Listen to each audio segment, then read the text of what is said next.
In a kingdom called Clace there lived a little boy named Noor with his mother. Unfortunately, Noor's mother is often sick, so Noor has to take care of their lives alone. However, that wasn't a problem for Noor.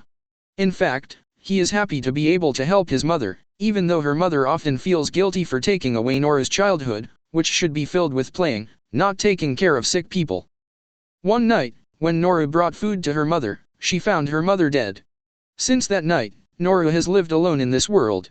As a boy, Noor tries to stay strong and live his days as usual, gardening, hunting, taking care of livestock, and cleaning the house. However, eating alone felt very lonely for him. Noor looked for a book that his father often read to him. The book tells the story of an adventurer who defeats a giant dragon. From that story, Noor dreams of becoming an adventurer. He remembered his mother's last words telling him to live according to his wishes. Finally, Noor decided to pursue his dream of becoming an adventurer. He went far from home for the first time, even passing through the barrier that had been protecting his house. The next day, Noor arrived at the center of the Clace Kingdom city. He immediately asked the guard about the location of the Adventurers Guild office. However, when he arrived at the guild, it was nothing. Noor had been kicked out by the guild master because he was considered too small. Even so, Noor didn't give up. Feeling sorry, the guild master finally told Noor to go to an adventurer training school first. This training school is a place where people who want to become adventurers can get the necessary skills. Noor was very enthusiastic. He immediately registered and felt that being a swordsman who could defeat a dragon with one blow was very cool.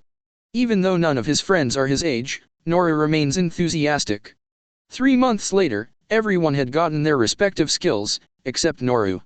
He was still practicing as usual until finally he was told to stop by his teacher because he was deemed not to have the talent to be an adventurer. Even so, Noor didn't want to give up and asked for a little more time because he had already mastered the parry skill. He thought that soon he would get a new skill. However, Noor was still told to stop. Noor then decided to try another job, this time as a warrior. However, the result was the same, and he was expelled again. Eventually, Noor changed schools again, this time trying to become a hunter. Again, he only damaged the bow. He then moved to the next job as a cabbot, but still failed. After that, he tried to become a wizard, but after 3 months of studying, he could only make a small fire. Even his teacher was confused because he had never seen someone with such little talent. The last job Noor tried was to become a healer, but the result was still the same, he was thrown out again. Noor returned to the guild office to report, but because he didn't have any special skills, he was rejected and not allowed to register as an adventurer. Feeling sad, Noor finally returned to his parents' house, but he didn't want to give up. He is determined to continue practicing at home and try to register again when he is ready. Noor starts practicing alone at home. He made a wooden sword and constantly practiced the parry skills he learned at swordsman school. A year later, he still had not acquired any new skills, but his parrying ability had improved greatly. He can bounce 10 sticks at once. 3 years later, he was able to bounce 100 sticks, although he still had not acquired any new skills. However, Noor did not give up and continued to practice day and night, even until his wooden sword broke. 10 years later, with one slash, could bounce thousands of wounds, and the effects of the attack could even be felt for a radius of kilometers. Even so, he still hasn't gotten any new skills either. This time, Noor is confident that he will be accepted as an adventurer. When he arrived at the guild, the receptionist had changed into a woman. Noor was asked to fill out a form and write down the skills he had. However, because his skills were only passive skills, the woman told Noor to go back to training school. Noor, who had tried everything, was disappointed, but he still hoped for mercy. Suddenly, the guild master appeared, and even though he was confused, he still remembered Noor. After Noor explained the situation, the guild master still did not allow Noor to become an adventurer because the condition for registering to become ranky was that he had to have at least one special skill. Meanwhile, Noor only has passive skills that cannot be calculated. However, out of pity, the guild master told Noor that there was actually a rank below rank E, namely rank F. To become rank F, you don't need to have any skills, but you can only take missions that don't involve fighting monsters, so you can only do just odd jobs. Normal people are usually reluctant to become adventurers with such a job, but Noor is very enthusiastic. He really wants to become an adventurer even though he is only F rank. At least, he can fulfill his dream. Finally, the guild master had no reason to refuse anymore and made a member license for Noor, even though it was only F rank. Noor was very happy, and from that day on, he started his life as an adventurer. Noor does many trivial jobs, from lifting people's belongings to catching runaway cats. However, Noor didn't forget to keep practicing. He still hopes for a miracle. One day, Noor was cleaning the sewers and continuing his construction work. At that time, he heard someone's voice asking for help. When he came to the source of the sound, it turned out there was a very large minotaur monster. The soldiers appear to be protecting a princess whose powers are sealed. The captain tried to develop a strategy, but before he finished, he was killed first. Noor immediately went to the captain and found that he was dead, followed by other soldiers who were also dead one by one. The monster looks very strong and seems interested in the princess. However, when the monster was about to attack the princess, Noor threw a stone at the monster. Soon the monster turned to chase Noor. Noor deliberately did that, so that the princess had a chance to escape. When the monster was about to attack Noor, he managed to parry, making the monster turn around. However, the monster got up again and continued to attack Noor repeatedly. Noor continued to parry the monster's attacks, even though the monster's attacks were very heavy. The sword Noor was using was starting to crack, and Noor knew that if he was hit by that attack, he would definitely die immediately. However, Noor can only parry because he doesn't have the skills to attack. Noor manages to keep the monsters busy, but the princess hasn't escaped yet. Finally, the monster saw the princess and began to attack her again. Noor quickly ran and parried the monster's attack, until his sword broke. Even so, Noor persisted, because he couldn't bear to see the princess killed. With whatever sword he had, Noor managed to repel the monster's attack, until the monster's weapon bounced off and cut off his own head. The monster died and the seal on the princess's body disappeared. Noor, who was very tired, still couldn't believe that fighting a minotaur alone could be so tiring. He thought that he still needed a lot more practice. The princess thanks Noor and asks his name, but Noor replies that his name is not important, then leaves. Not long after, the princess's soldiers came to her. It seems that the princess is an important person. On the way home, Noor still felt shaky, so he thought that his training so far was still not enough and he had to train harder. Even so, Noor is already very strong. The soldiers immediately moved quickly to clean up the remains of the battle with the minotaur. Unfortunately, many of the prince's bodyguards were not rescued. Even though some of them acted recklessly, this incident was still very unfortunate. May they rest in peace there. By the way, the princess's name is Lynne, a princess of this kingdom. However, because Noor comes from a remote place, he doesn't recognize who Lynne really is. Meanwhile, a blonde girl named Ines is Lynne's personal bodyguard. Ines felt very guilty towards Lynne for not succeeding in protecting her. But actually, it wasn't entirely Ines' fault. Lynne himself insisted on practicing alone. They didn't stay there long because they were immediately called home by Rin, Lynne's older brother.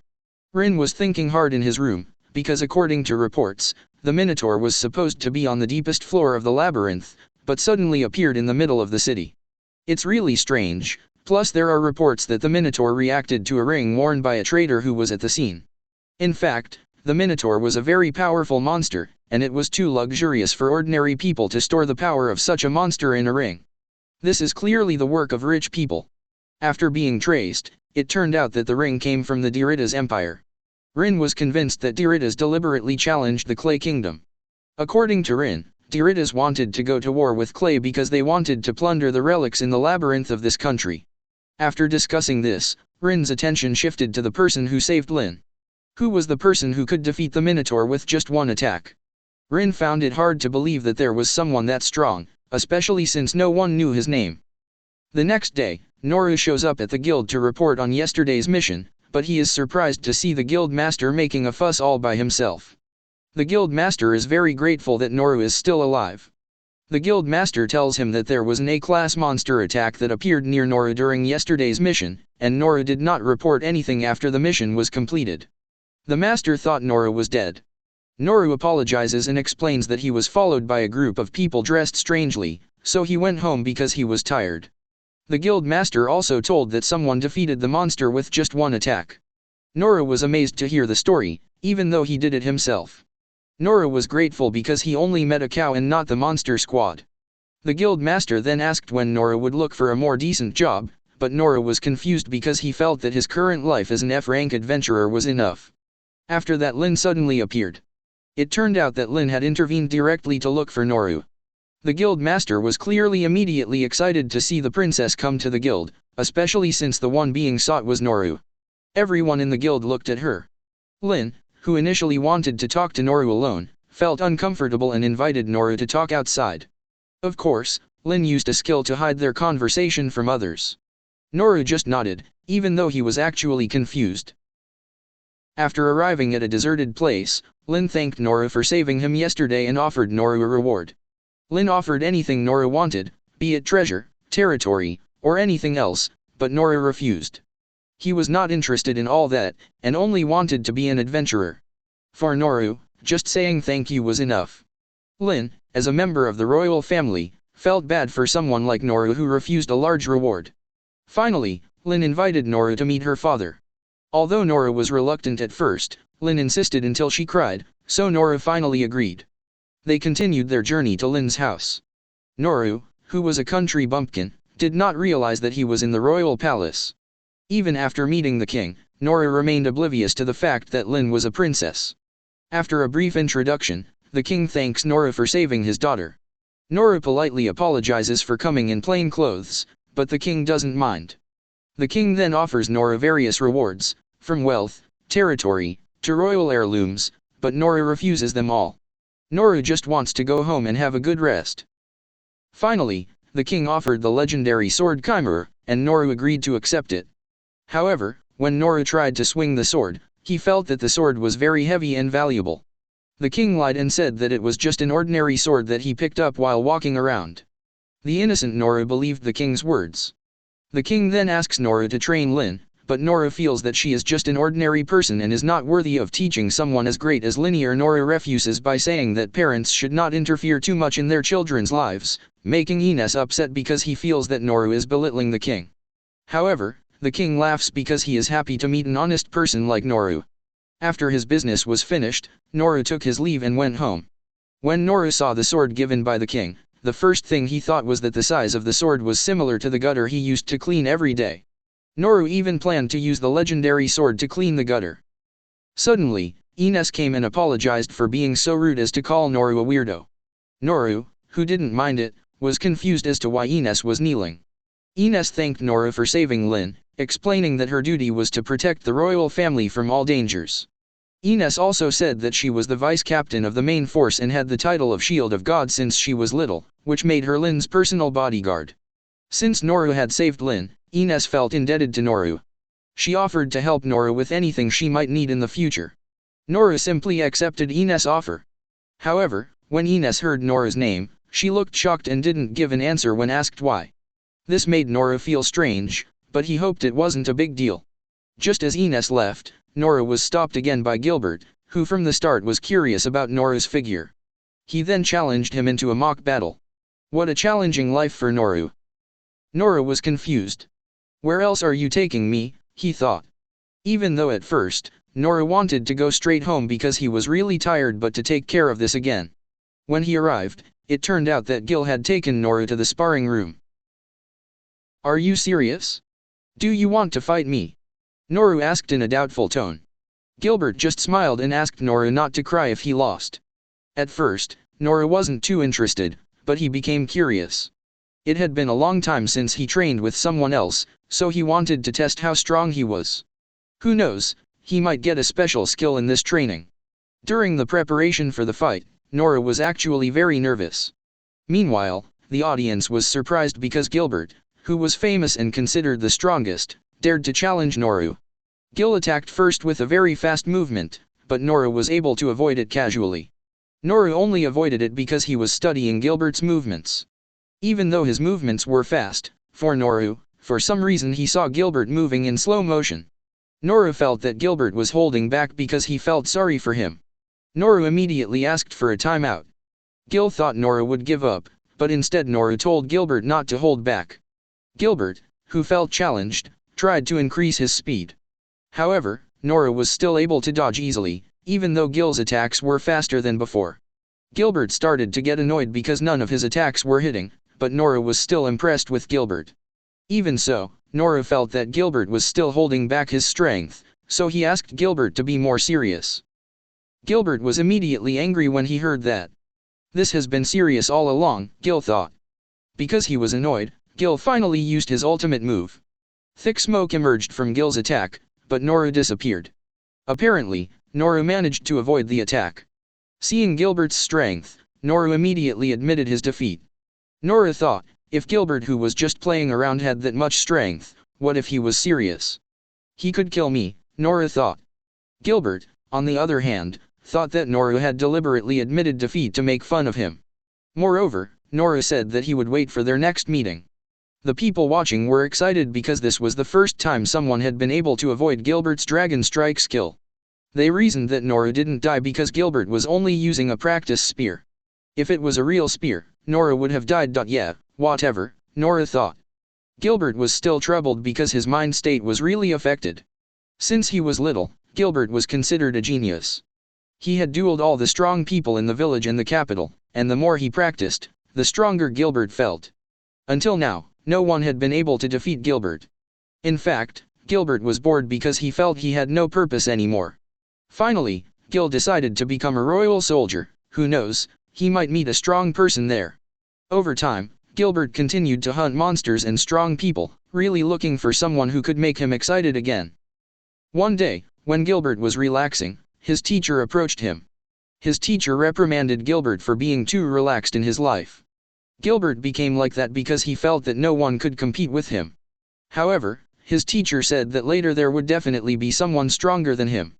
Now Gilbert was confused, even though he used to be the one looking for a strong person, but now when he met him he felt confused. On the other hand, Noor admitted that Gilbert's move was truly terrifying. To avoid the move, Noor had to use physical enhancement and light steps. Oh, that's why the floor cracked, Noor thought. Noor immediately introspected himself so as not to be arrogant, because he had just faced someone stronger than him, even though Noor didn't remember his name.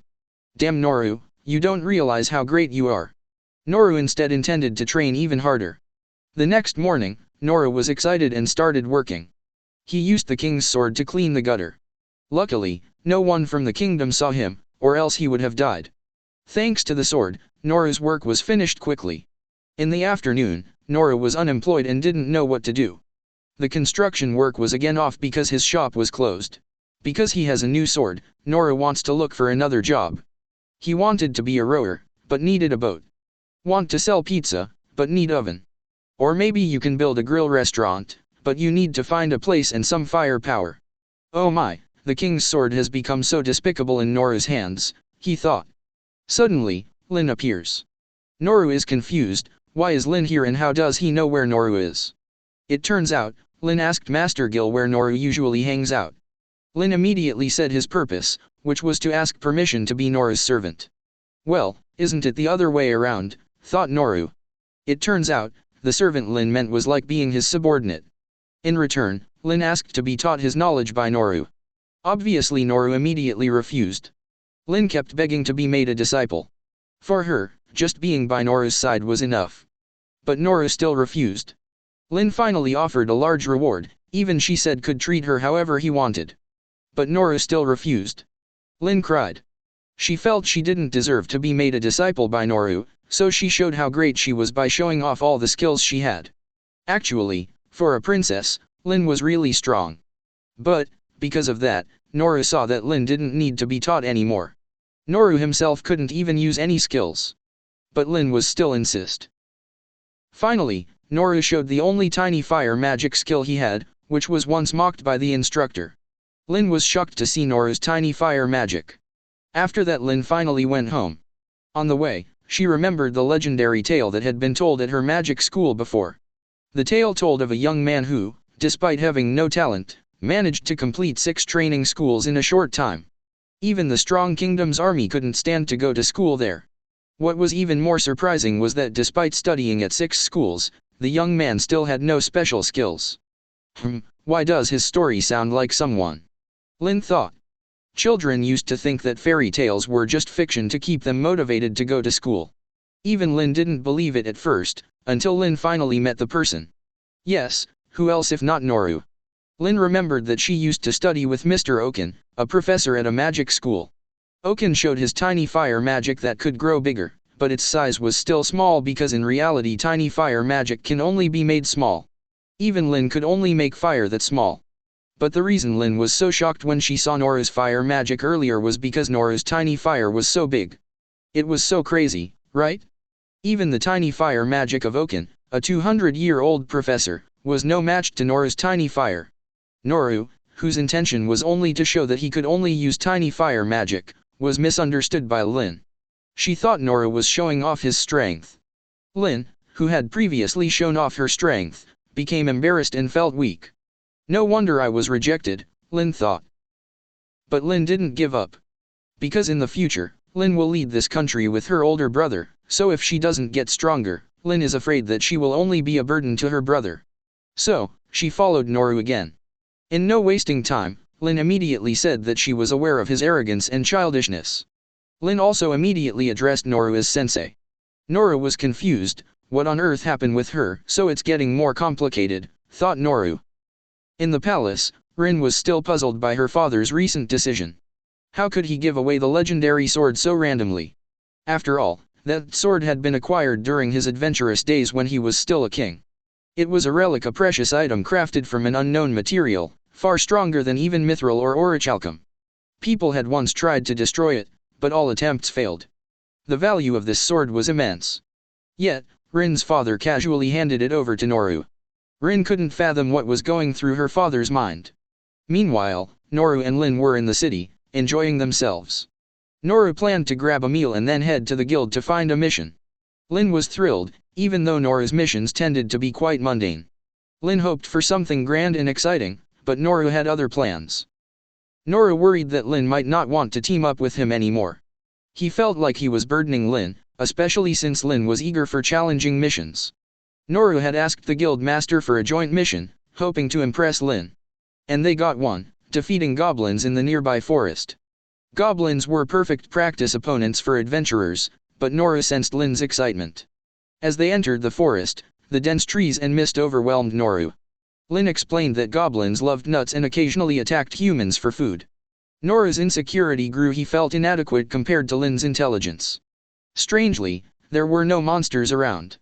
Lynne suddenly sensed a presence ahead, but when they reached the spot, it vanished. Noor felt something was off. And there it was, a half-eaten goblin. Lynne trembled as they faced a massive creature, the supposedly weakest monster, according to legends. Noor wondered if fear was normal. After all, he was only a rank F adventurer. But this goblin was enormous, its growls echoing through the forest. Lynne's revelation left them both stunned. Lynne trembled as they faced the Goblin Emperor. Noor wondered why Lynne, a rank B adventurer, seemed so afraid. Perhaps it was due to lack of experience, understandable for someone with less fight time. Noor quickly reassured Lynne that it was just a goblin, but Lynne's trembling persisted. Noor explained that this particular goblin was no ordinary creature, it surpassed even the Goblin King in strength. The Goblin Emperor was a result of genetic manipulation, an illegal experiment. Moreover, it consumed other monsters, growing stronger with each meal. Lynne's confusion deepened when Noor casually referred to it as a regular goblin.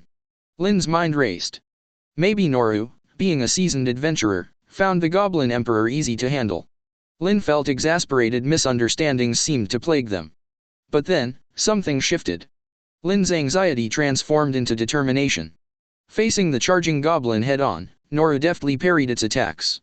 Lynne, too, joined the fight, combining wind magic with her spells. Surprisingly, nothing hit the agile goblin. It retaliated by hurling tree branches at Lynne, who struggled to dodge. The goblin's regeneration baffled them. It healed instantly, wounds disappearing beyond normal limits. Lynne noticed something odd, a magical stone embedded in the goblin's forehead. Noor quickly informed her that they needed to target the stone first to disrupt its regeneration. Lynne complied, backing up Noor's plan. She fired wind magic at the stone, but the goblin deftly dodged. Noor urged Lynne to use his sword instead. Its non-destructive nature would be effective. Lynne hesitated but followed Noor's advice. As Lynne shot wind magic into Noor's back, he lunged at the goblin, knocking the stone loose. The goblin writhed in pain, its regeneration halted. Now injured, the goblin remained vulnerable. Noor requested Lynne's help to finish it off. Lynne hesitated, fearing a painful method. Noor, however, suggested using her fire magic, the least agonizing option. Lynne agreed, and the goblin finally succumbed to the flames. Despite their ordeal, both adventurers prayed for the goblin's peaceful journey to the afterlife. Their exemplary conduct impressed Lynne, who believed this strange event might be connected to magical machinations within the Empire. Lynne, on the other hand, trusted that Lynne would emerge unscathed. Lynne felt a surge of admiration as they successfully defeated the monster together. Facing the Goblin Emperor had been no easy task. Lynne's curiosity grew. What else could they achieve as a team? After that, he instructed the intelligence agents to continue their investigation.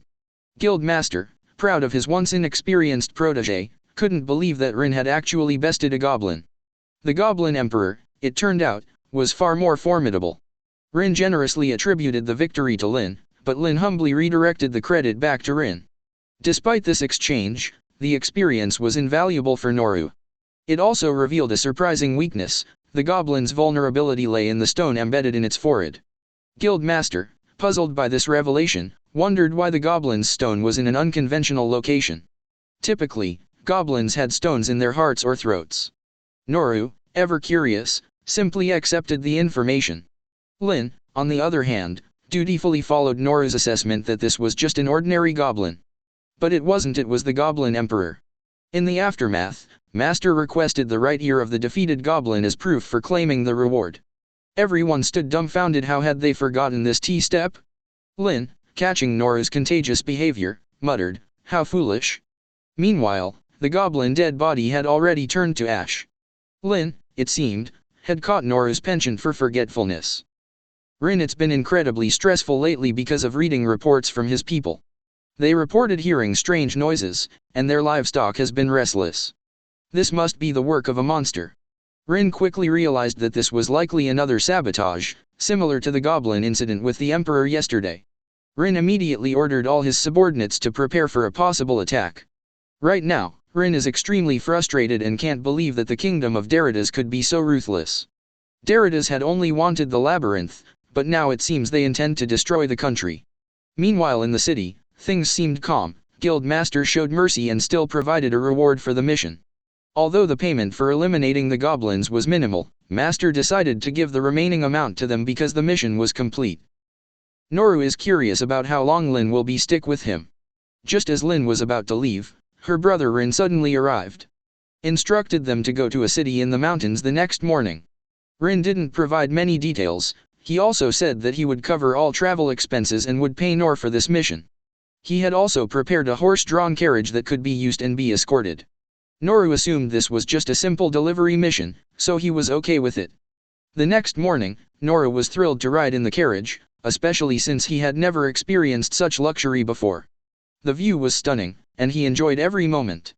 However, Lynne seemed to be in a gloomy mood. It turned out that Lynne was feeling uneasy because the mission seemed trivial. Lynne had only instructed them to go to a neighboring country without any additional tasks. Lynne was worried because he knew her brother was hiding something.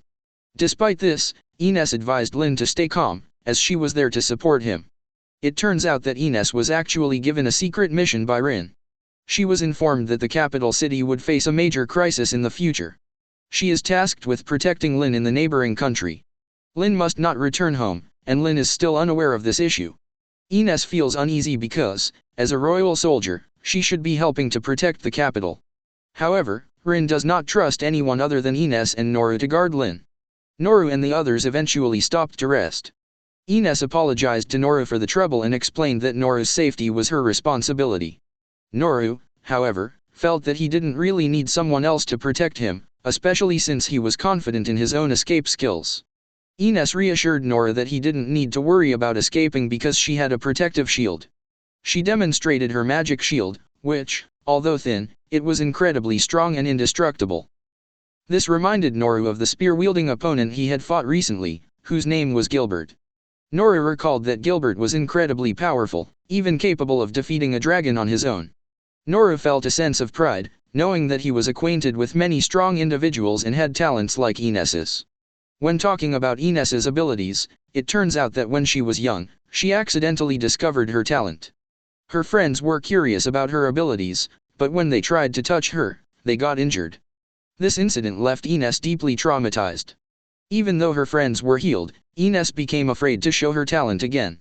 Ines was eventually summoned by the 6 saints, and with hesitation, she demonstrated her abilities to them. According to Oken, Ines's talent is considered a divine gift and is extremely rare. Her abilities can be used either to attack with enough power to destroy a country or to create an indestructible shield for defense. One of the instructors, named Dandalg, became interested in Ines because of her remarkable skills. Even as a child, Ines was capable of using her shield to destroy large rocks. However, Ines continued to fear hurting others. As a result, she distanced herself from everyone. Despite this, her experiences strengthened her resolve. When she met Noor and he mentioned his name, Ines was shocked because she had heard that name before. The story goes that during a battle with insect monsters in the forest, Ines's foster father, Dandalg, came to her rescue. At that time, Dandalg murmured about wishing Noor were there. Ines recalled this because Dandalg frequently mentioned Noor's name unconsciously. Over time, Ines became envious and curious about this person because she had never truly been someone Dandalg could rely on, despite her impressive abilities. Ines developed a strong dislike for the name Noor, especially since she had not yet met him. When she eventually did meet Noor, her resentment grew due to his impolite behavior. Suddenly, Noor noticed something moving in the wheat field, where the wheat was inexplicably dying. Lynne, seeing this, immediately called for a stop and used her magic skill, Uncover. It turned out there was a dragon-like monster resembling a frog accompanied by a small child standing next to it. Meanwhile, the attack on the capital city had begun. Rain quickly ordered everyone to mobilize. The king was furious with the Derrida's kingdom and was astonished by their extreme actions. Rin suspected that this was just the beginning. All the kingdom's soldiers had been deployed, and they now had to handle the situation individually. In the forest, the Goblin Emperor appeared in even greater numbers, many of whom were already injured. Fortunately, Dandalg arrived just in time and was able to protect them. Master Sig also stepped in to secure the city from the monster attacks, while Mean and his troops engaged from a distance. Oken, the Grand Master of Magic, was also present. Everyone was busy fighting off the monster invasion.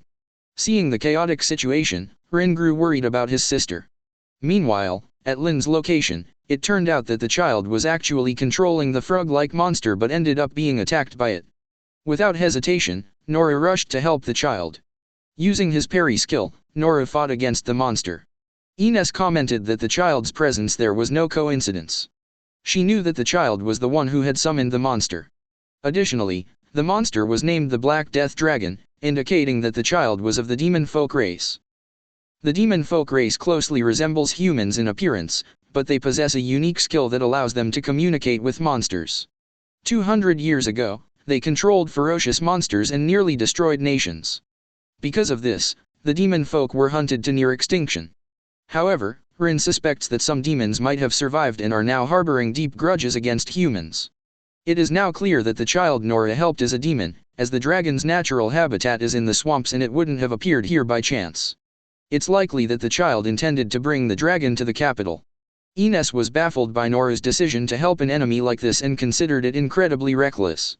Ines was extremely frustrated, realizing that the person Dandalg had praised was actually so foolish. Noor, still fighting the dragon that resembled a frog, was naive and continued to struggle against it. When Lynne tried to assist Noor, Ines immediately stopped her, warning that it was too dangerous to approach the dragon. This is why the dragon is called the Black Death Dragon. It can release toxic breath that affects all living beings. As the dragon prepared to attack again, Ines created a barrier with her shield. She explained to Lynne that inhaling the toxin from the dragon would have fatal consequences, and even the strongest saint healers would find it difficult to cure. Ines told Lynne that Noor was beyond saving, and sure enough, the monster unleashed another toxic breath. Ines quickly reinforced the barrier to make it completely impenetrable. Lynne used her purify skill, but it had no effect. Even birds fell from the sky, succumbing to the dragon's poisonous breath. Feeling guilty for Noor's dire condition, Ines remained focused on ensuring Lynne's safety. Suddenly, dragon claws appeared and the toxic smoke began to dissipate. To their surprise, Noor was still alive and continued fighting the dragon despite his shattered condition. Noor stood and fought to protect others, which deeply shocked Ines. She remembered her master's words about a true protector being one who safeguards others even at the cost of their own life. Noor was hit by another attack from the dragon, and though he attempted to fight back, the poison had taken its toll. Eventually, he collapsed but still managed to say that he could continue fighting. In the story, we're shown the past of a young demon child. We see children from the demon race who are imprisoned, often referred to as cursed children. These children are raised in an extremely harsh and inhumane manner. The way they are fed is worse than how livestock is treated, and they are continuously tortured because their ancestors once controlled a monster to attack humans. One of these children, named Rollo, frequently endures severe abuse from the prison guards.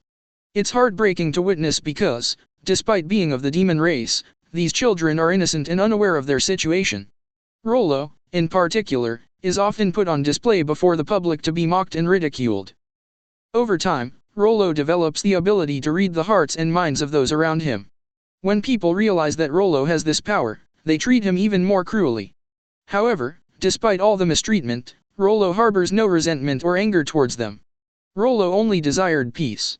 One day, he was given a mission to deliver a monster to the capital. If he accepted and succeeded, the other demon children would be freed and allowed to eat as much as they wanted, and they would no longer be tortured. However, if Rollo refused, they would be treated even worse than before. Although Rollo was terrified, especially since he couldn't read minds due to a magical device on his head, he decided to trust the person's words and accept the mission. During the journey, Rollo encountered Noor's group. When Lynne destroyed the barrier, the monster Rollo was controlling broke free, and Rollo was attacked by the frog monster he was transporting. Despite the failed mission, Rollo had no regrets. He felt relieved that he could finally die peacefully and escape his suffering. Rollo only hoped that if he were reincarnated, he could live a peaceful life without being beaten again. Just as Rollo had resigned himself to his fate, Noor suddenly appeared to save him. Rollo was stunned as he watched Noor fight the frog monster. When the frog spewed poison, Noor cast a healing spell on Rollo, making Rollo feel truly protected. Noor tanked all of the frog's poison and attacks, ensuring that neither he nor Rollo were harmed until Noor finally collapsed. Rollo was confused and didn't know what to do, but then he noticed that Noor seemed unfazed, as if he could still endure the situation. What did Noor mean by that? Let's flash back to Noor's childhood. When Noor was young, he often went into the forest to find food. Anything that looked edible, he would bring back home, cook it, and eat it. However, one day, after eating something he had cooked, he suddenly started vomiting blood. In his fading consciousness, Noor quickly used a low-level healing spell, which fortunately saved his life. Although he was still weak and in pain, Noor began searching for information about the plant he had eaten the night before. After that, Noor discovered that he had consumed a dragon slayer mushroom, and it was a miracle that he still survived. However, the poison was already in his system, and there was nothing more he could do about it. All Noor knew was that he had to continue with his training despite the poison running through his veins. Noor couldn't afford to miss a single day of training. No matter how close to death he might feel, Noor must keep studying and training. However, as soon as Noor struck a wooden post twice, his body collapsed again, and he started vomiting. All he could do was use his healing spell until he woke up in bed, no longer feeling any pain. He only felt hungry, so he went back to the forest to gather food.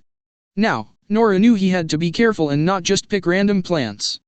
But this time, he got bitten by a poisonous snake on his butt, causing him to faint and be poisoned again. When Noor woke up, he didn't feel any pain at all. He felt perfectly fine. He even brought the snake back home and ate it, expecting it to taste strange, but to his surprise, it was delicious. Moreover, Noor didn't experience any symptoms of poisoning. It seemed like his body had become immune to poison.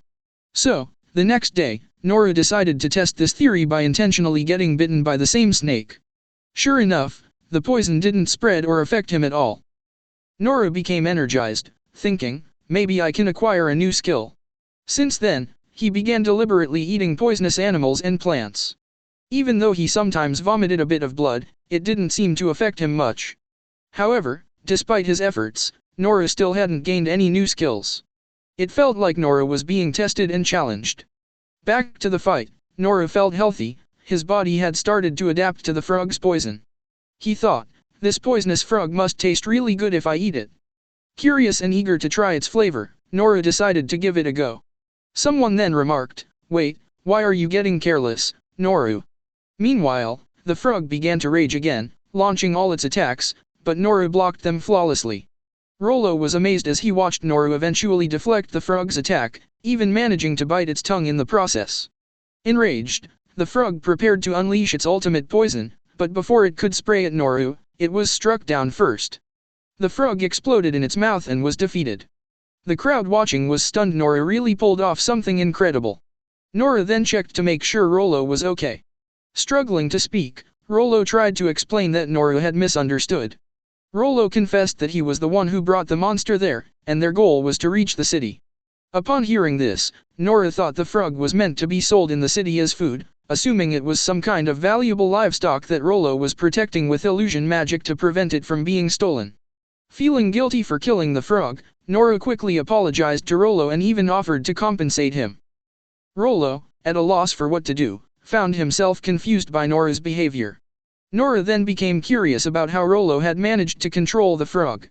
Rollo explained that he could control monsters because he was from the demon race. Noor got excited, imagining how useful such a skill would be. He thought about how it could make farming easier by getting animals to help or by using birds to send messages.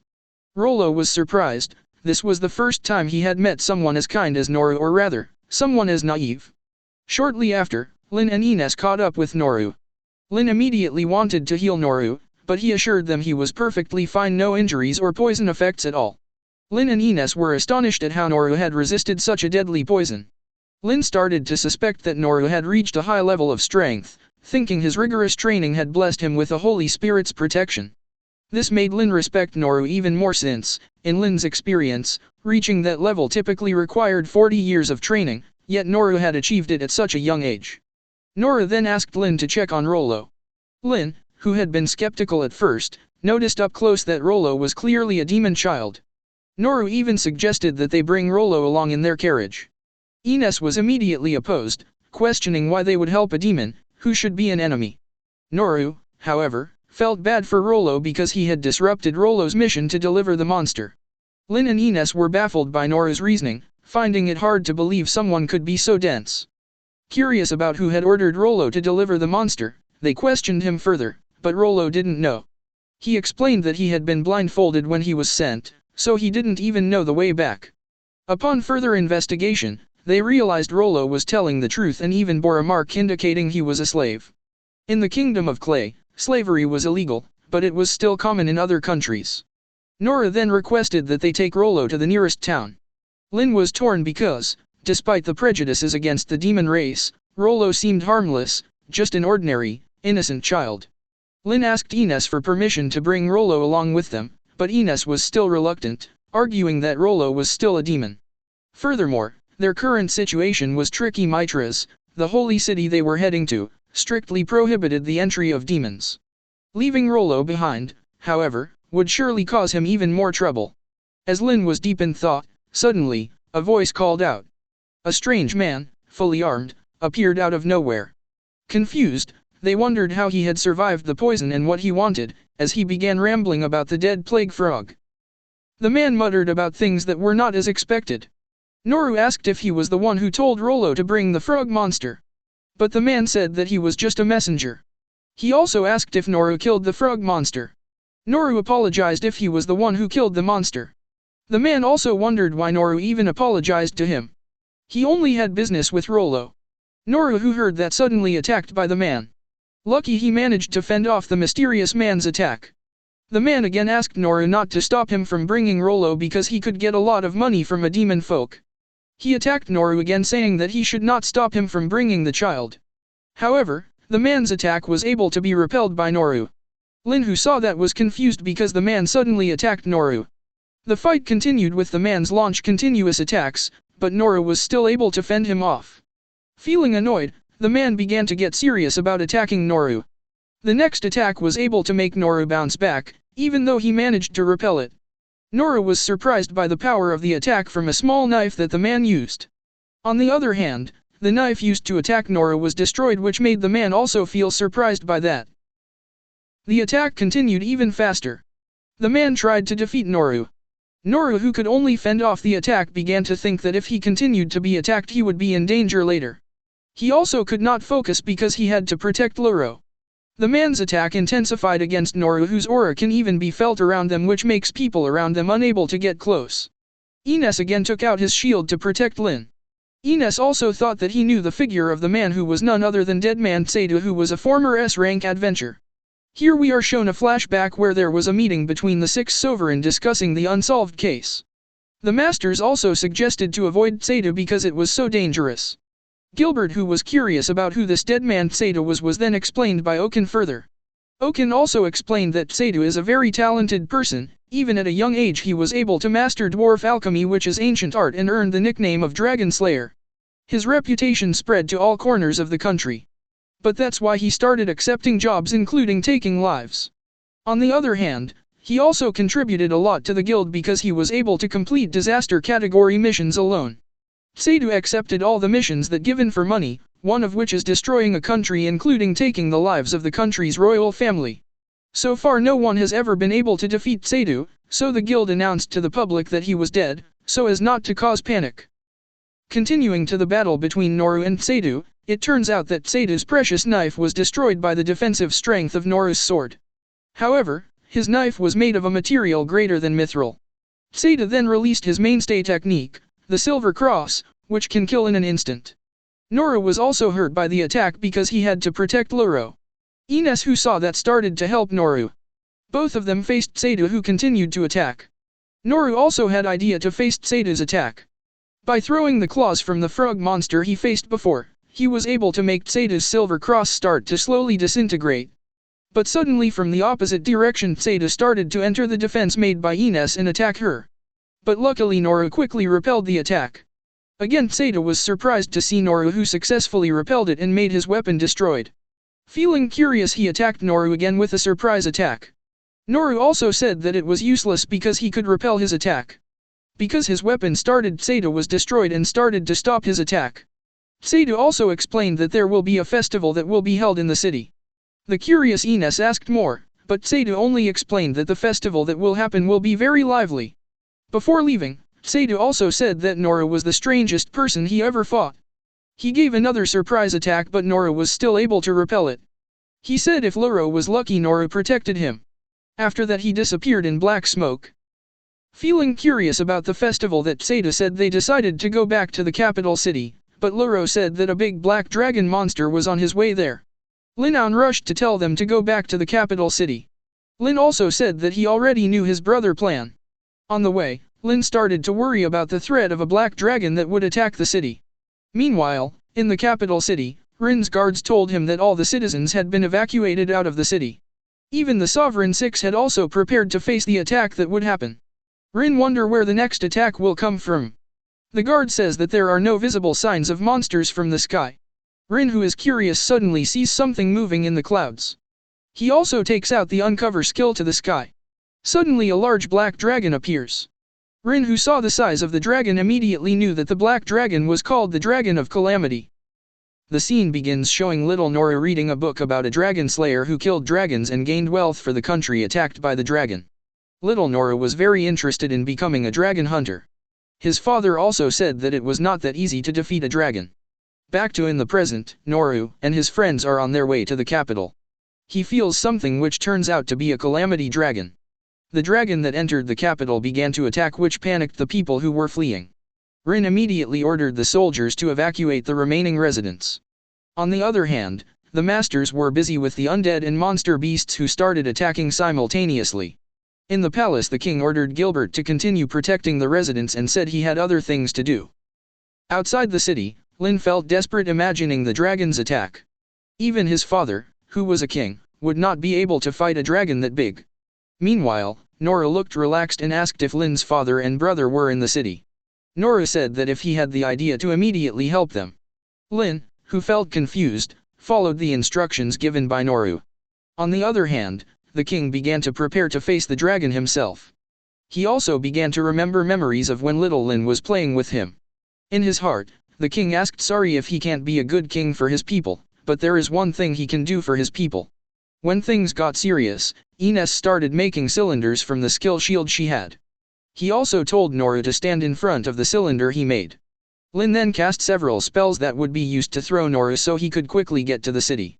Noor felt that this was not the magic that Lynne used when fighting the Goblin King with him.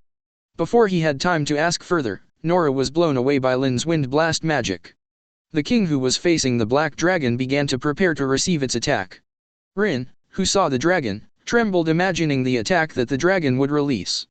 The king, who began to realize that he would not survive, began to use his signature move.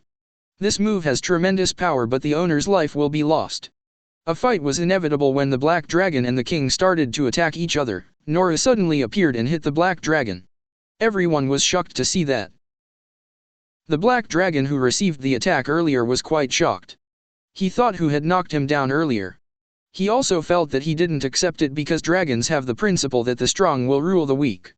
The dragon started to go on a rampage attacking Noor, but as usual Noor used the parry skill to repel the dragon's attack.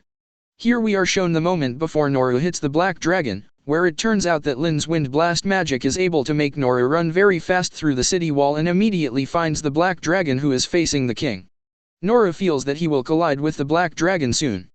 Uses his sword to attack the dragon. Because of the combination of magic from Ines and Lynne, Noor is able to attack the black dragon and help the king in time. Ines and Lynne immediately entered the city riding horses together with Loro, but pieces of debris started hitting them. Fortunately, Ines immediately took out her shield skill to protect them.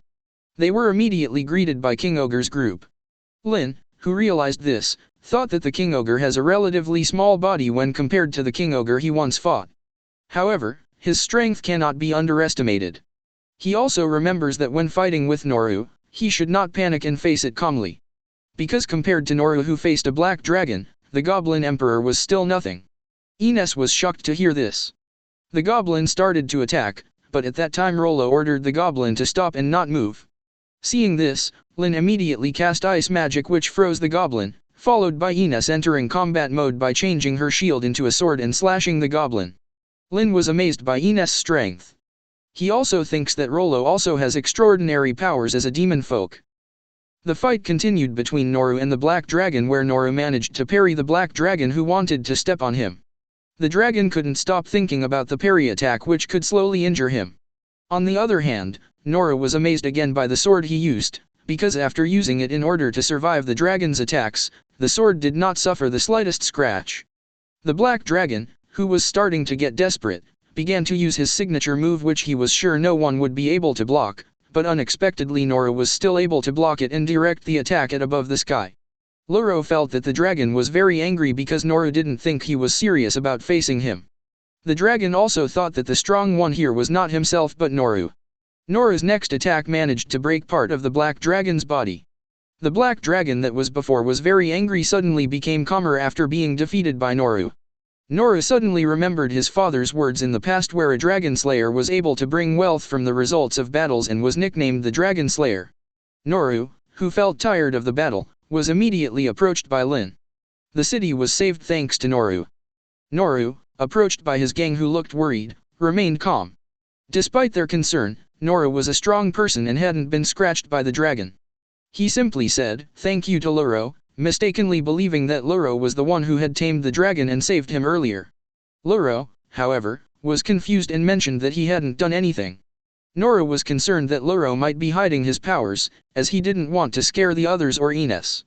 He understood what Loro said, but the situation still troubled him. Afterward, Noor asked Loro to instruct the dragon to return to where it came from. Ines, upon hearing this, became annoyed because the dragon had almost destroyed the Clay Kingdom. Noor quickly explained that while he initially thought the dragon should be killed, he actually didn't want to harm it. Lynne agreed with Noor's decision because he truly couldn't argument against Noor. Noor then whispered to Loro, encouraging him not to be afraid to show his strength in front of Ines and the others, assuring him that they wouldn't be frightened.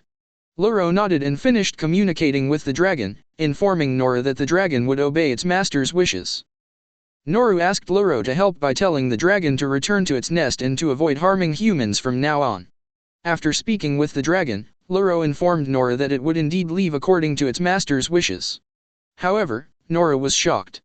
He had thought Loro's ability was truly impressive, but his amazement was short-lived. After hearing Loro's instructions, the black dragon immediately flew away and started to leave Noor and his friends. Suddenly, the dragon was struck by a laser beam, causing it to falter and eventually crash. The attackers turned out to be soldiers from the Diridas Empire, who were preparing to assault the Clay Kingdom. The king of Diridas himself was leading the charge.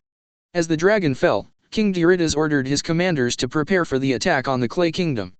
Soon, a large number of Diridas soldiers appeared, seemingly teleporting into position. They were equipped with full battle suits, and the elite forces of the Diridas Empire brought advanced magical war equipment capable of devastating the Clay Kingdom completely. Suddenly, General Ranjis steps forward and requests the king to cancel the attack, arguing that there is no real benefit to proceeding. However, Ranjis is swiftly punished, receiving a hard kick to the head. King Diridas, who doesn't like it when his plans are opposed. The king of Diridas, with an air of arrogance, boasts about his empire's unparalleled advancements in magical technology, claiming that no one else could rival their capabilities. He continues to speak arrogantly about his ambitions to conquer the world. As the king looking at the battlefield, he spots Noor and his group standing on a nearby hill.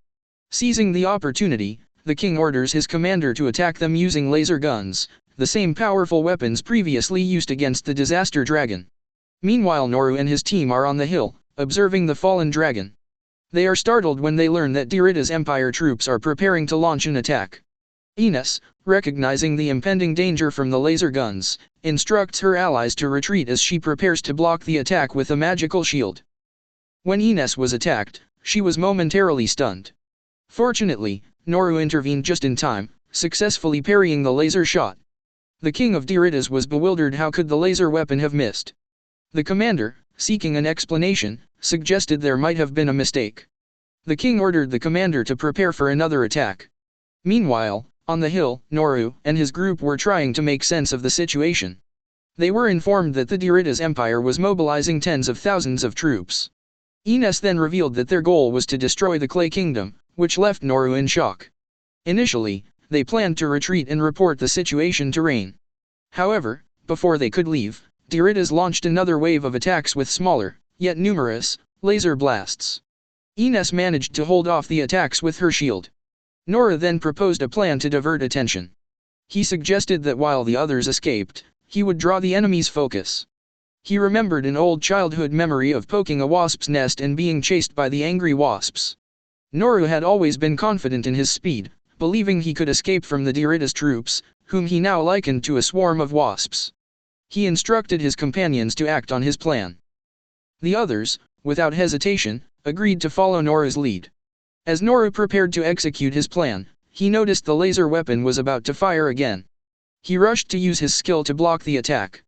However, Noor wasn't fully prepared and was struck in the back before he could block effectively. The impact from the laser weapon caused him to momentarily lose consciousness, though he quickly recovered. When Noor arrived at the location, everything was proceeding according to his plan. He darted around, utilizing his physical enhancement skills. Although he felt confident, he was aware of the threat posed by the Diridas troops' weapons. As he was thrown into the air, his enhanced agility allowed him to regain control and land swiftly, causing the enemy's weapons to scatter and their ranks to fall into disarray. Noor's speed was so impressive that he accidentally zoomed past the king of Diridas. The king, perplexed by Noor's rapid movement, was both confused and alarmed. He had previously seen Noor on the cliff and couldn't understand how he had reached him so quickly. Terrified, the king realized Noor was now staring directly at him with an intimidating presence. The king, overwhelmed with fear, thought Noor might be preparing to finish him off. As Noor approached with menacing speed, the king's anxiety intensified. He pretended to be ready for a fight, but Noor just as quickly darted away, leaving the king bewildered. Initially, the king, who is confident in the equipment he is using, is able to match Noor, who is starting to approach him and start preparing to fight Noor, but Noor passed him again at an incredible speed. The king thought Noor was retreating out of fear of the king's powerful weapons. However, when he looked back, he saw that Noor had effortlessly dismantled the magic weapons and defeated his 10,000 troops, despite their advanced combat gear. The magical weapons, which were as large vehicle, had been destroyed. Suddenly, Noor shot back toward the king, seemingly preparing for an attack. This further unnerved the king. Just as the king was about to give up, he noticed that Noor's sword was the legendary sword of King Clay, a relic he had long coveted. It struck him as strange that someone as powerful as King Clay could wield it only with two hands, yet Noor was handling it effortlessly with one hand. The king felt a mix of embarrassment and fear, suspecting Noor was deliberately trying to humiliate him. As Noor grinned menacingly, the king was overwhelmed by sheer terror. Unable to control himself, the king, who felt very frightened by Noor's power, even peed in his armor and immediately ran panically, think that Noor is some kind of scary demon, he screaming as if he were being chased. Afterwards, we see the battle from Noor's point of view. He felt relieved to finally stop after parrying the soldiers' weapons. Then he noticed King Dirida's behind him, whom he had thought was just an ordinary old man in shining armor. Noor wondered why such a decrepit figure was on the battlefield, especially with his horse adorned in sparkling gear. As the weapons he had parried fell to the ground, he refocused, knowing he needed to keep parrying before the soldiers could pick them up. He decided to do his best, even noticing some bulkhead soldiers he felt compelled to parry against, despite not knowing who they were. Once more, he glanced at the king and wondered who this old man really was. Remembering that the soldiers might reclaim their weapons if he rested too long, he resumed parrying. Stopping to catch his breath near the king, Noor noticed the king seemed to recognize him, but he himself couldn't recall ever meeting the old man. The king appeared terrified, drawing his sword to fight. However, Noor did not see him as a threat, choosing to pass by and parry the soldiers' axes instead. As weapons fell beside the king, Noor thought the old man might hurt himself by staying on the battlefield. He approached the king again, who then asked why Noor hadn't killed him yet. Noor realized the king believed he was there to take his life.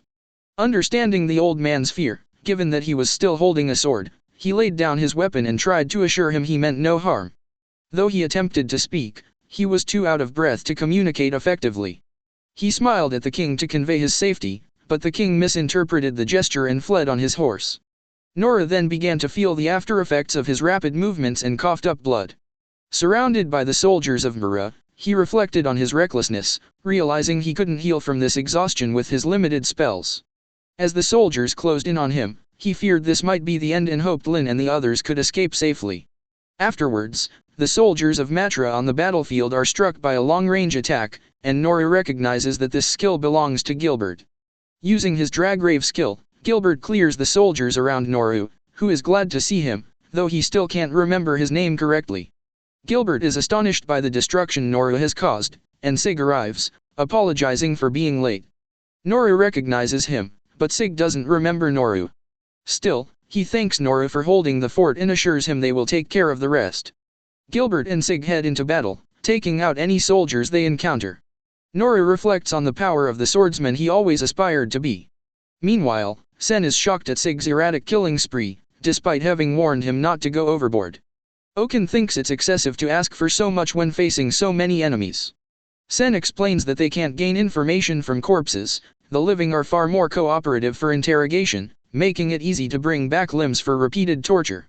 Oaken is taken aback, but Sen reassures him he was just joking. He mentions that Oaken's mages should be arriving soon and instructs him to get ready. As the mages arrive, Oaken casts a spell called Earthbind to trap the soldiers to the ground. Dundarg forces then charge in, and Sen observes that Oaken seems to be enjoying himself.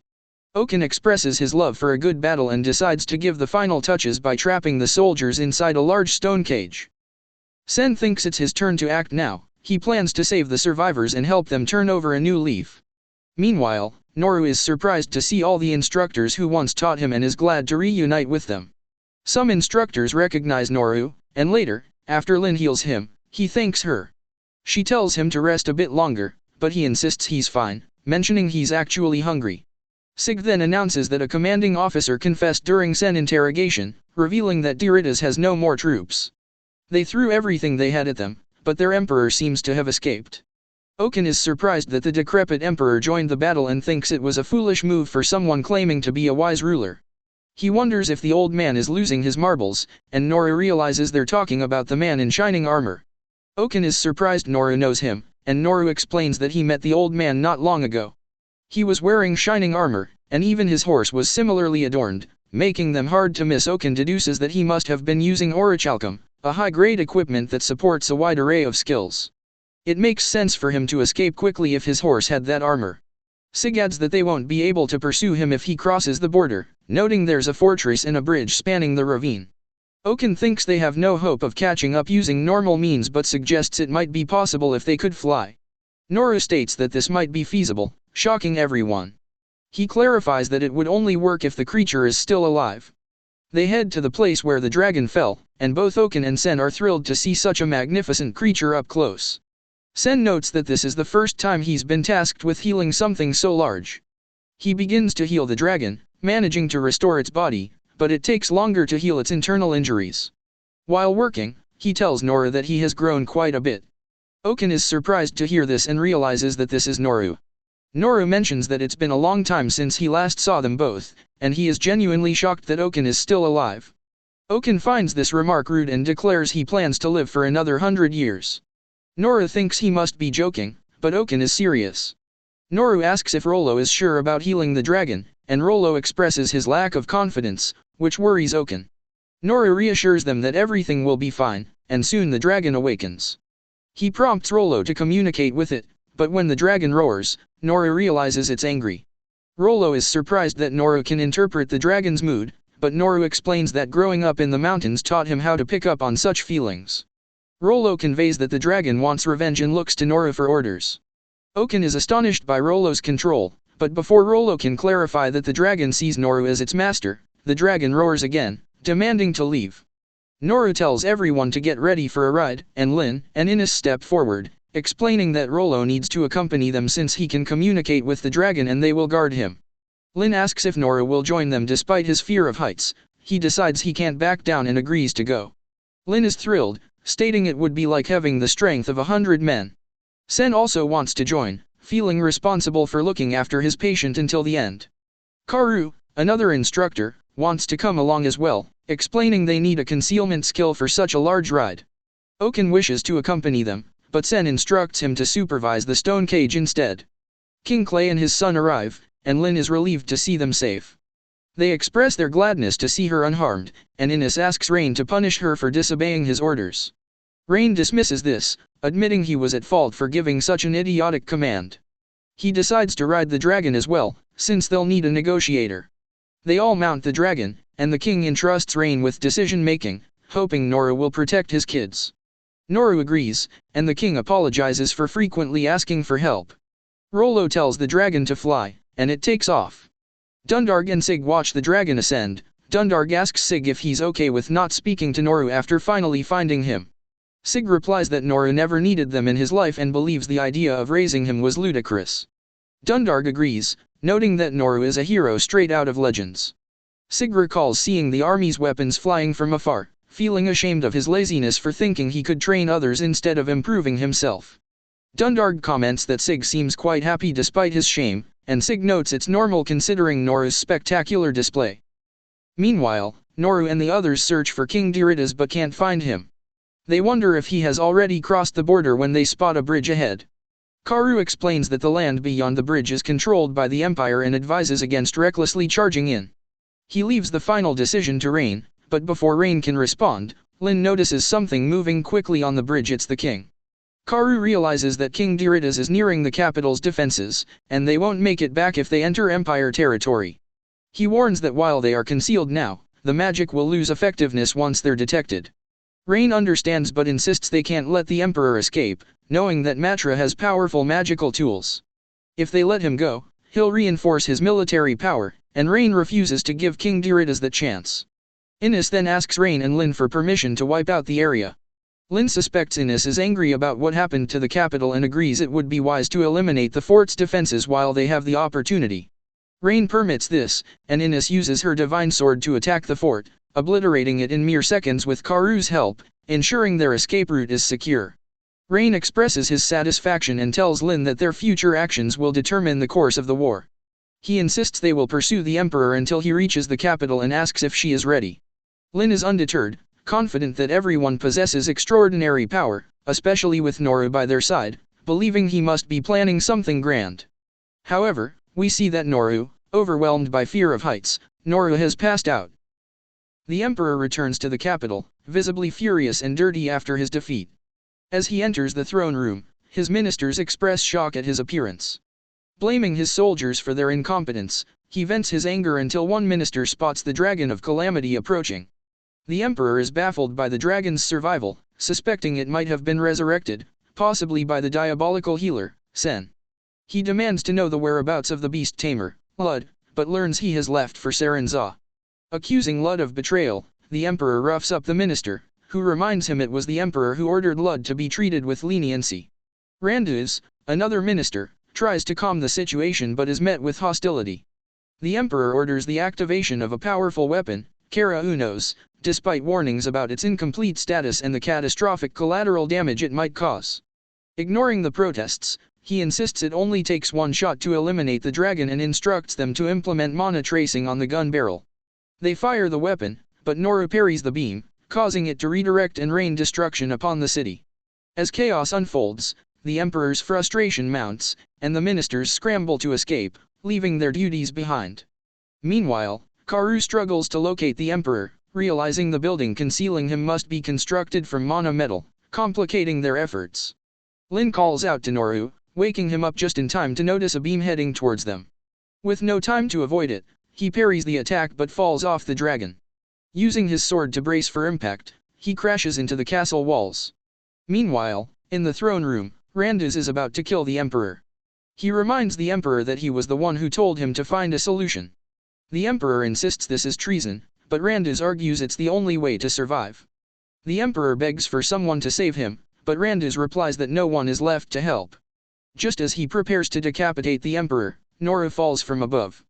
Noor notices the old man from before, and Randuz, pointing his sword at him, asks who he is and if he's there to save the emperor. Noor refuses. Randuz orders him to step aside, but a soldier shoots at Noor, who parries the attack. He digs the emperor into the ground to protect him, not realizing he's hurting him in the process. The soldiers, believing Noor is the emperor's bodyguard, charge at him. Noor parries their attacks and tries to reason with them, but they insist they will make the emperor pay for the harm he's caused their country. When the soldiers throw a bomb at him, Noor kicks the emperor to save him and questions why they're attacking an old man. The soldiers remind him that he's hurting the emperor more than they are. As more bombs are thrown, Noor pushes the emperor away for safety. He pleads with the soldiers to stop, asserting he has no intention of killing someone so close to death. Randuz tells Noor they have no time to waste, warning that the enemy is already approaching with the Dragon of Calamity. He stresses that they must show the enemy they don't intend to fight, or they will demand the emperor's head. Just then, Rain and others enter the room, asking Randuz and his men to stop. Rain expresses appreciation for their concern but states that dead men cannot atone for their crimes. Lynne is relieved to see Noor is okay, and he tells her he just got lucky. Rain informs Noor to have Lynne take care of his wounds elsewhere, mentioning they will handle things here. Noor hopes they will negotiate instead of resorting to violence and leaves since they aren't listening to him. Rain greets Randuz and other general and asks them to lower their swords. He expresses a desire to speak with the emperor before anything else. With tears in his eyes, the emperor pleads for mercy. Rain, with a stern look, tells him he does plan to forgive him, but he lists the consequences of the emperor's actions. 23 people are missing, 19 have been buried under crumbling homes, 13 have burned to death, and 38 have been injured by falling debris. There are also many who have been crushed or torn apart by the beasts the emperor unleashed in the city, totaling 127 casualties. Rain notes that there are likely more he isn't aware of. The emperor asks why Rain is telling him this. Rain states he will forgive the emperor only if he is willing to experience the same suffering as those affected. After this, he will hold a multinational discussion on reparations and ending the war. He asks if anyone objects to this proposal, and the Circuit of 10 has no objections. Horrified, the emperor is reassured by Sen that he doesn't need to worry about dying. He will ensure the emperor survives, even if it means amputating limbs or removing his organs. Karu adds that he will bring the emperor back if he loses consciousness. The emperor, terrified, urinates himself as Rain approaches. Rain tells him he will make the emperor understand the suffering his people endured before he forgives him, flashing a menacing smile and stating that his country is quite merciful. The scene shifts to Lynne finishing up healing Noor. He feels much better but is saddened by the destruction he caused in the town. He believes he has done something awful, but Lynne reassures him he was just protecting them. Noor contemplates that many lives may have been lost because of him. Lynne urges him not to worry, explaining that the facilities attacked were all mana furnaces, which have a high concentration of mana that prevents people from entering. Noor is relieved to hear this, though Lynne believes it will still affect the lives of the people in this country, albeit not as severely as in their own kingdom. Rain and the others return, and Lynne learns that everything is resolved. Rain announces that both countries will begin coordinating post-war reconstruction. Noor is surprised to find out the war is already over, even though it started just hours ago. He wonders why they didn't negotiate from the beginning and what happened to the emperor. He discovers the emperor will abdicate the throne, passing it to his grandson, who is only 10 years old. The Circuit of 10 will govern in the meantime. The Circuit of 10 arrives, and Randus apologizes to Noor for their earlier behavior. He promises to make amends, and Noor urges them to consider their morals, noting it's wrong to attack the elderly. Randus acknowledges that he should be ashamed and thanks Noor for stopping them, as their actions might have led to a civil war. Noor insists he doesn't deserve their thanks, but they offer their support, saying they would risk their lives to help him. Noor finds this a bit dramatic and says he'll manage on his own. He then apologizes for the damage to the city, but Randus reassures him that there are no reports of deaths or injuries, explaining it was their country's fault for ignoring the treaty and attacking Clay's kingdom. Noor asks if he can help in any way, offering to clear the rubble. Randus laughs, saying Noor is a good-hearted person. Rollo then mentions that the dragon is bored and wants to go home. They board the dragon, and Rain tells Randus they will communicate by message from now on. Randus remembers he never introduced himself to Noor and does so. Noor thinks he will likely remember Randus's name. As they take off, Noor starts to feel scared and asks Rollo to tell the dragon to fly closer to the ground. Lynne interprets this as Noor wanting to check the damage to the city and admires his compassion. However, Noor soon passes out again. The scene shifts to Clay's kingdom, where Rain informs the king that the war is over. The king asks Rain to fill him in on the details later and thanks Noor for his contributions to the battle.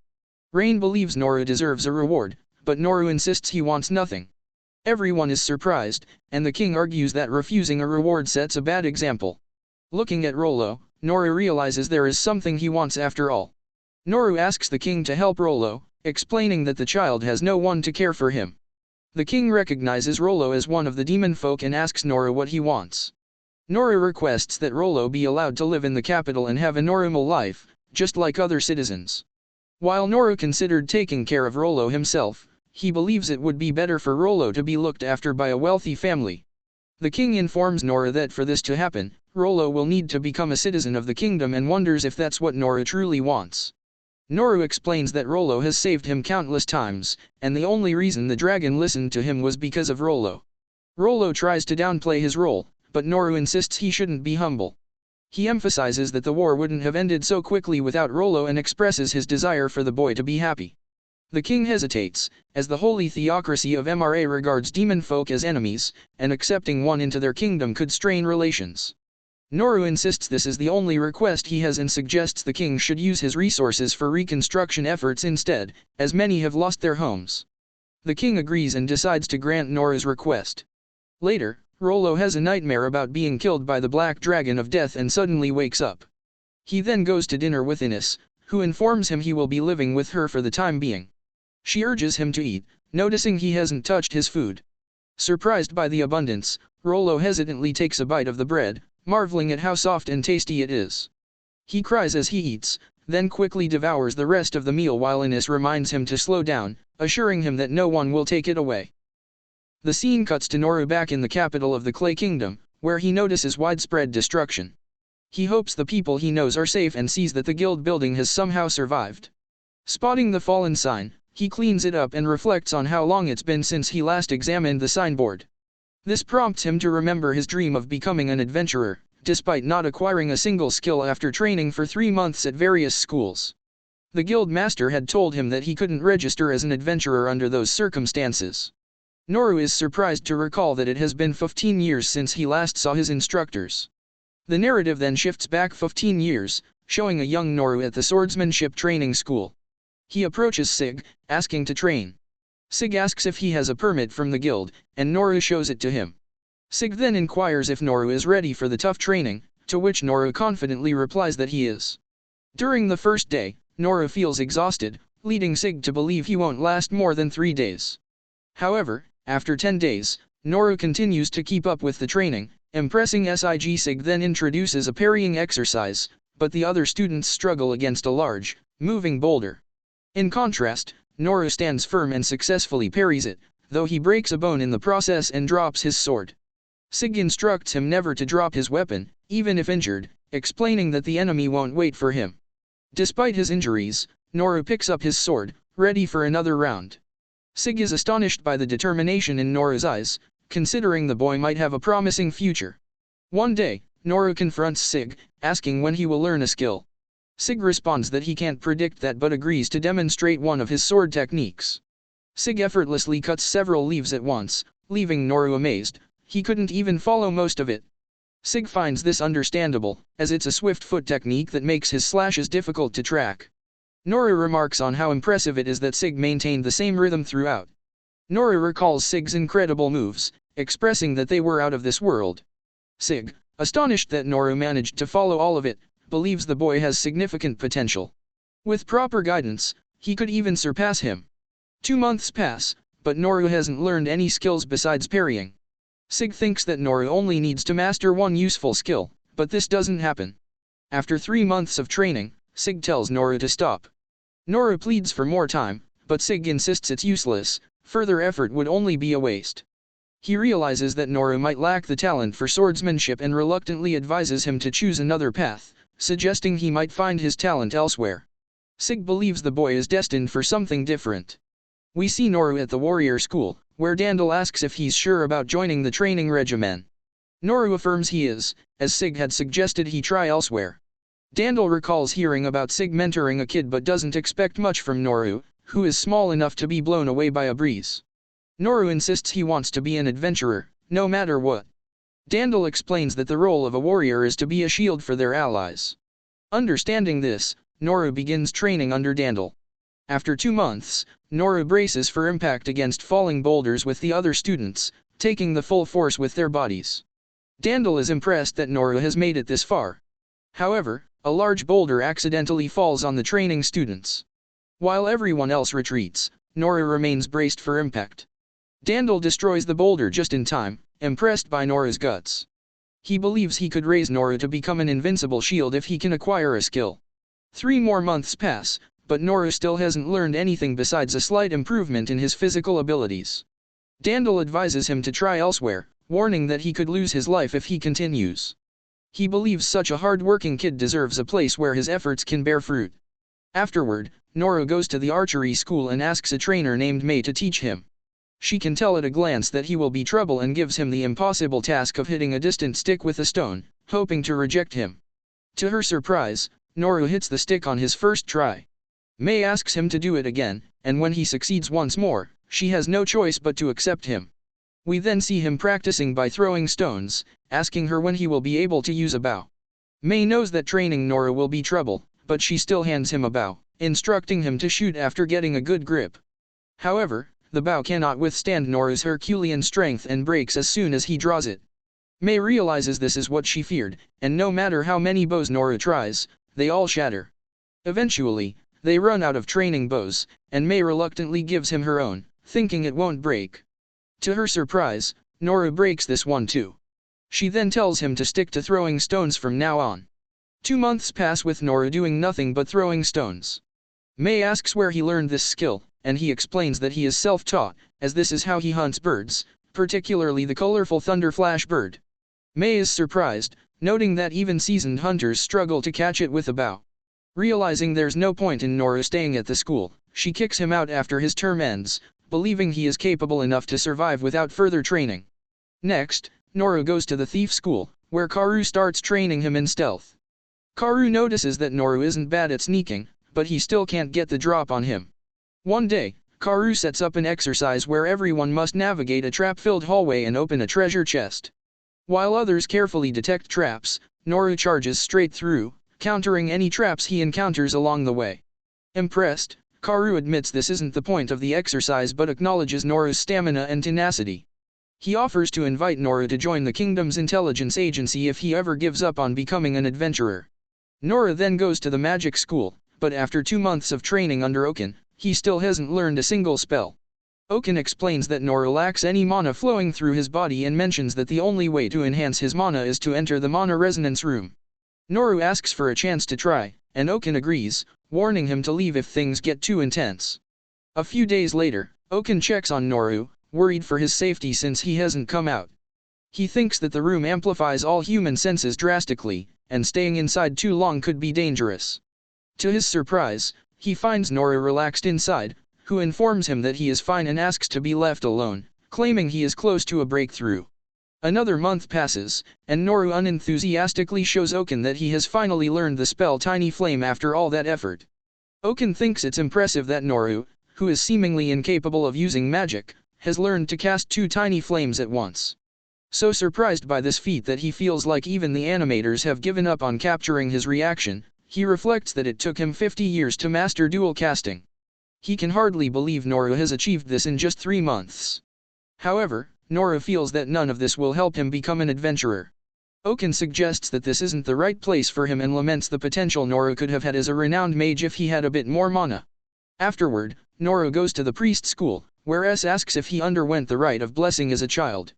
Noor has no idea what that is, and Sen explains that only students selected in advance can participate in the rite, allowing them to train at this school.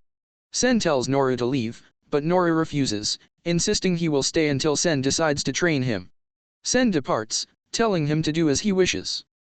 Days pass, and Noor remains standing in the same spot.